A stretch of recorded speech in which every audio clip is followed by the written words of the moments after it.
The Hubsan Zino 4K drone. Hi, this is Ron here. I'm out today for my first real flight test of the Zino. I did a driveway flight test the other day, but this one is actually out. I'm going to fly over like kind of a empty field here.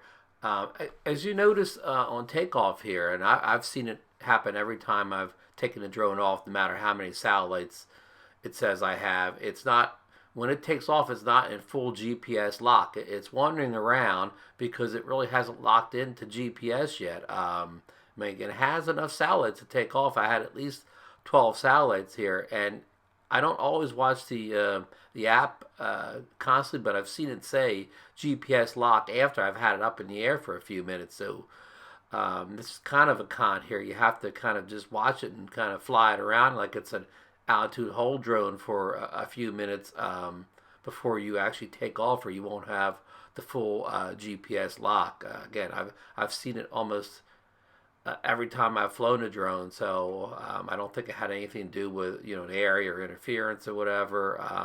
It really has an issue slowly locking to a GPS. Now, once it's locked in, it's it does fine. Then it stays very locked in for the whole flight. But you just got to watch this first couple minutes, before you take off. So I'm gonna leave up here. I'm gonna go out over the field over here across the street from the shopping mall here. It was a nice day. This is kind of unedited video. I haven't done anything but just whatever, cut it up a little bit here, but edited me flying in circles and stuff like that. But as far as color and everything, it's just right out the camera. The colors are good on here. You see a lot of prop on here. It was kind of a windy day today. We had like 9 to 10 steady wind with up 15 miles per hour, better gusts. So that could be a little bit of a reason why you see the props. But I've seen the props in some of the other reviewers' videos too. They're kind of big props. So here we're working back towards that little lake there. You can see the nice color, nice blue color in the water here. You can see it yaw around, and the gimbal still handled slight yaws very well. The frame rate looks pretty good here. It looks like like a standard, like 30 frames per second. All the cars are moving at the rate they should be on that road there. So here you can see the clouds in the distance and those water towers. So there's definitely a lot of detail here. I checked the specs on the raw footage, and it was 3840 by 2160 pixels. So there's a lot of detail here, and when you put it in an editor, there's enough headroom here to work around and push some of the colors around, the sharpness and the white balance. So it's definitely a full file. Here I'm looking at the sun here, so you're getting little exposure issues here with the sun shining at the camera. But it's still not doing bad. Again, without any camera settings yet. All right, so here we're going to switch here to these clips. I have color graded in iMovie, so I mean nothing. I didn't spend hours on this. This is just fast and dirty, quick, dirty, color grade in iMovie. So you can see the water's looking a little bit better, and details are a little sharper. I've the white balance is pretty good on this. I didn't really have to do a whole lot with the white balance. It was pretty spot on. Maybe I've put it down just a bit to blue that sky up there a little bit, but it didn't take a lot of work to get it looking pretty good. See, and here's the coming back over the field, flying backwards. It flew real good. Handled the wind. Had no issues moving it back and forth or getting away from me. It really helped. Handled the wind well. And I forget how far I got out here. I'll look at the logs and tell you I got at least 300 meters away from me at times. So it did pretty well. This is again the first like kind of cinematic video quality test I've done with it, and so far I'm pretty happy, and be even more happier once we get those camera settings, which are due in a firmware upgrade on December 10th if they stay to the word. Here I'm starting to bring it back here. Going to land in the parking lot here. It was extremely windy, so it was like kind of blowing around pretty good as I was trying to land it. So got it close, just kind of plopped it right down. All right, here's a little footage from my action camera, bringing it in for hopefully a smooth landing here.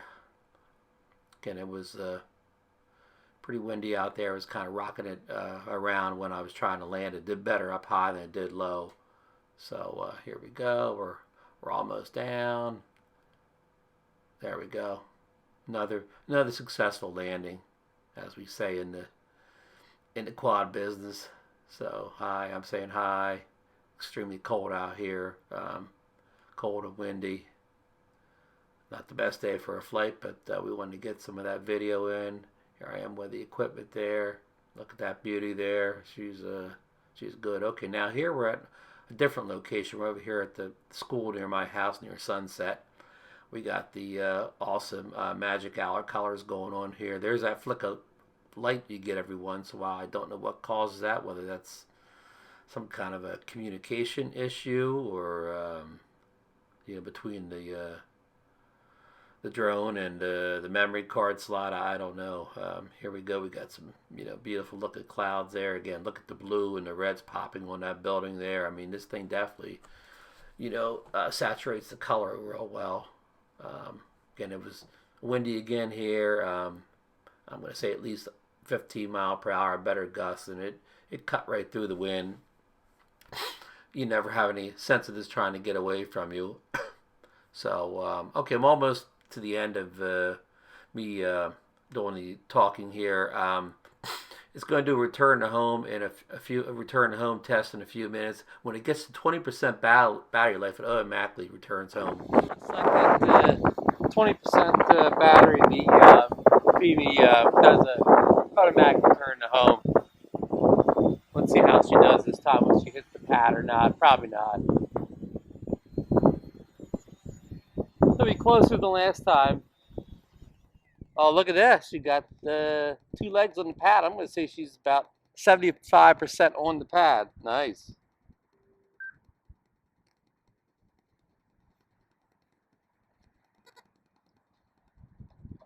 So that does it for like a sunset flight of the, I think I called it a Phoebe earlier.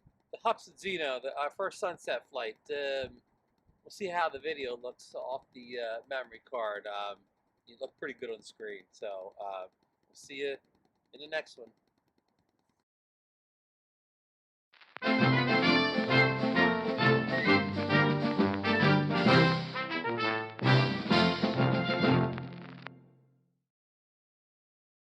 All right, if you stayed to the end, here's a little outtake of that beautiful sunset and me bringing the drone back and packing things up.